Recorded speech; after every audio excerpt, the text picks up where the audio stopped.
Hey everyone, Pastor George here with today's Bible study recap. Today in Bible study, we looked at Jeremiah chapter 7. This is a part of Jeremiah that is commonly known as the Temple Sermon, and that is because Jeremiah gives this sermon or these prophecies in the midst of the temple. So he's in Jerusalem, right? Jeremiah is a priest. He's in Jerusalem. He's there probably during one of the holy days when the temple would be filled with people. And he's in the inner court of the temple. So, there's the outer court and then there's the inner court.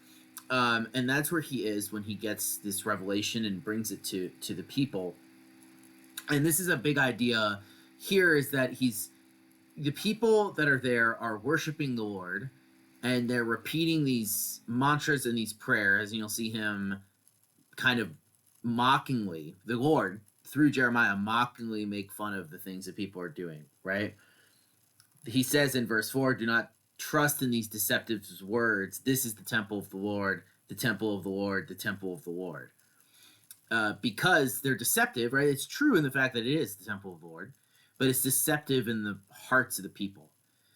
And this is such an important chapter to read when it comes to understanding Jeremiah and the context that he's living in and the problems that are going on spiritually and morally with the people.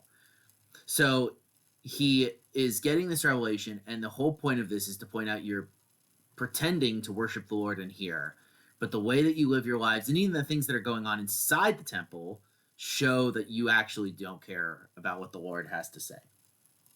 Right? So he gives all of the things that are going on, right? So firstly, he talks about how they're failing to do justice, right, to the foreigners, to the fatherless, to the widows. These are the three categories that continually come up in the Old Testament when it's talking about specific people groups that have no one to fight for them, so the Lord fights for them. And those are foreigners, because they're in a place where no one knows them and cares about them, right? The orphans, because they don't have parents, and the widow, because they don't have a husband to provide for them and are often excluded in society.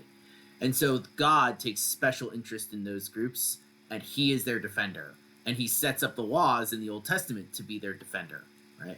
And so the fact that those things are being neglected means that the people are failing to execute justice and failing to care about the people that the Lord cares about.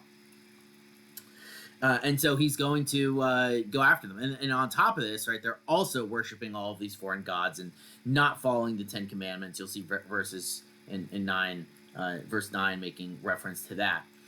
And they're not only worshiping these other gods, they've actually set up altars to other gods in the temple itself. And this is, this is something that Jesus ends up using, right? So verse 11, you probably will recognize this if you're familiar with the Gospels. He says, has this house, which is called by my name, become a den of robbers in your eyes? So remember, Jesus says that when the people, when there's exchange and trade going on inside of the temple, Jesus quotes that because there's this idea that the temple, the space of God, is being violated by unjust practices. In the case of this, right, it's the sacrificing to idols and things like that. In the time of Jesus, it's unjust economic practices that are going on.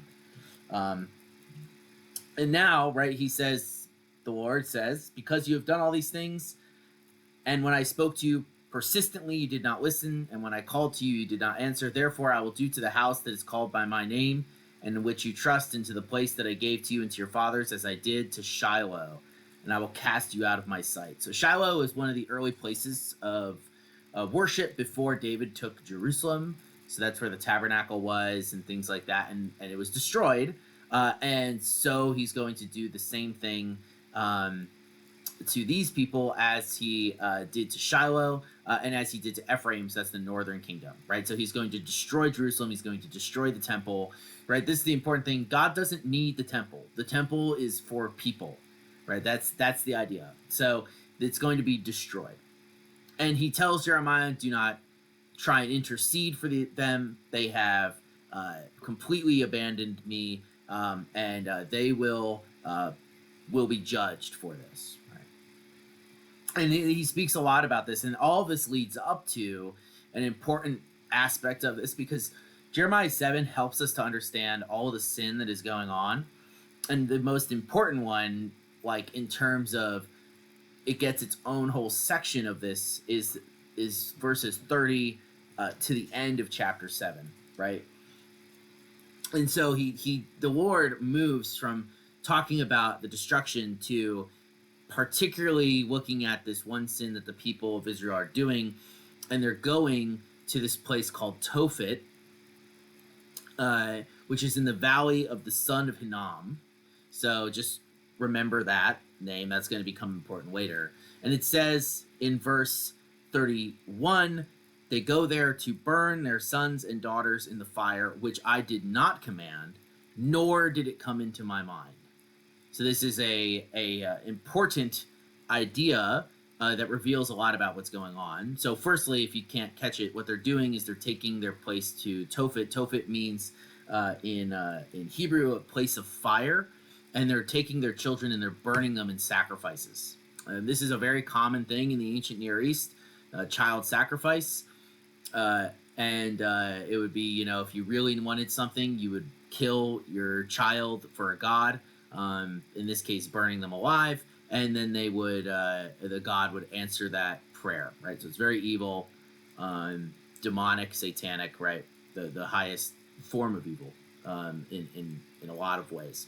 And you'll notice it says, which I did not command, and that is not only true, God did not command that, but also it might reveal what people are doing is that they are thinking that this actually, or justifying this as an ancient practice, maybe thinking or lying that this is something that used to go on in the past that God wanted, and that he desires still. But Jeremiah and God are pointing out, no, this is something I never commanded. It's not part of the law. It's not part of the thing, right? The only thing that you can point to in the Old Testament is the binding of Isaac, right? And in that whole story, the ultimate point is that this is not something that God desires. He stops it from happening, right? So important thing to remember there.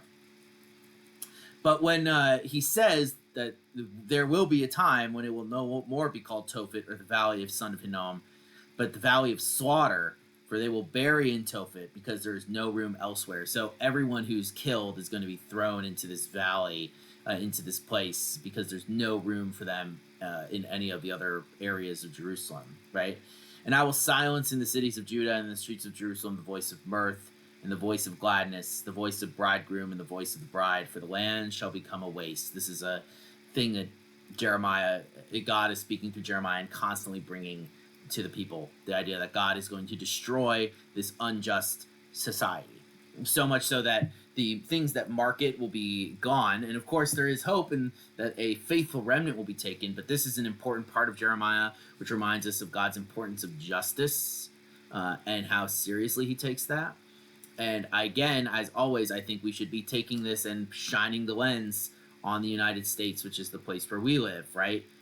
In what ways are we failing to follow God's commands in regards to the law and its importance? And you're going to notice that, regardless of where you stand politically, there's ammo to be shot at both sides of this, right? And what we want to make sure is that we're working to pull ourselves away from this, lest God find it in his will to bring us to this destruction, right? Which I would say he's well within his rights to do for the evil that happens in the United States, right? It's actually more of a mercy that he hasn't yet, and hopefully never will if we get our act together.